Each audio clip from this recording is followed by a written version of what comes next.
For our early childhood small groups, you're going to be moving quite a bit. All right, kids in the 3s, 4s, and 5s, they need to be active. They are not going to sit and listen to you talk for 25 minutes, even if you're the most amazing teacher ever.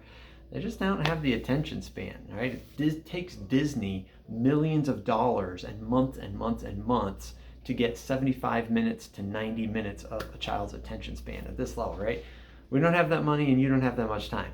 So we are going to do short activities with the kids. So at the beginning of each group, you'll be playing with the children. You'll be greeting parents as they're coming in, helping the children come in, and as part of that assimilation process, you're going to be playing with kids. You'll be on your hands and knees playing trains or trucks or dolls or whatever it is. And when you're doing this, what you're doing is building trust with a child. You're saying, hey, you can trust me. I'm a friendly person. We're going to have a safe place here where we can play together.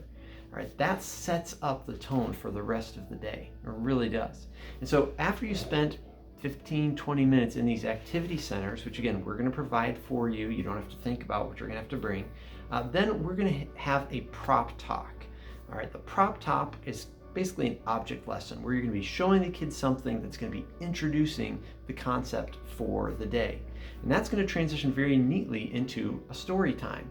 And the way that we're breaking the story time up is we're having a video-based curriculum that will introduce the concept.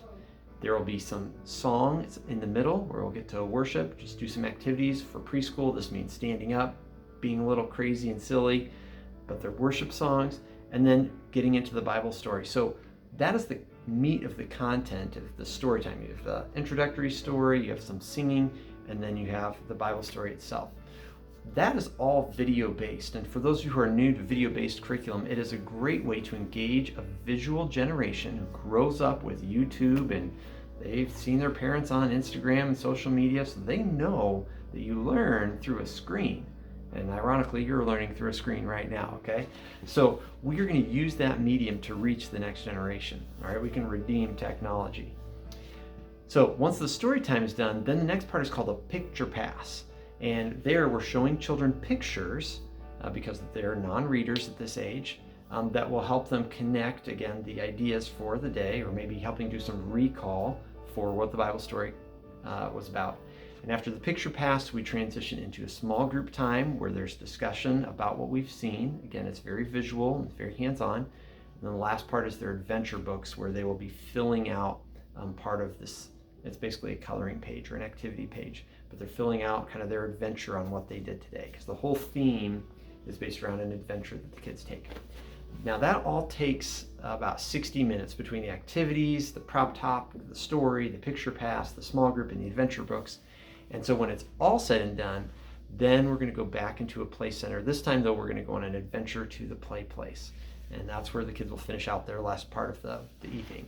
For Wednesday nights, it is fluid in that the adult worship service will be having a loose ending, so they could be done at 60 minutes or they could go all the way to 90 minutes. People will have the ability to leave the service at any point. It's not a clear, cut and dried stopping point until you get to the 90 minutes. So some parents will pick up their kids right at about that 60-minute time frame. Others will be 70 minutes or 75 or 80 minutes. And so by being at the play place, we'll make sure that all of our content has been done, and you'll be able to engage with the kids in the play place for the last part of the ministry. All of this curriculum will be provided in advance. So we have the weekly activities already purchased and prepped for you, but we encourage you to look at the material in advance so that you're not shooting from the hip.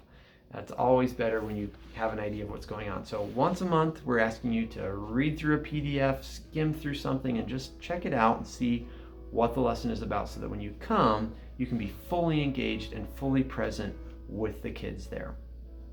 If you have any questions, please reach out to our staff. We would love to help you. We totally believe that this tool is going to set you up for great small group ministry with your kids.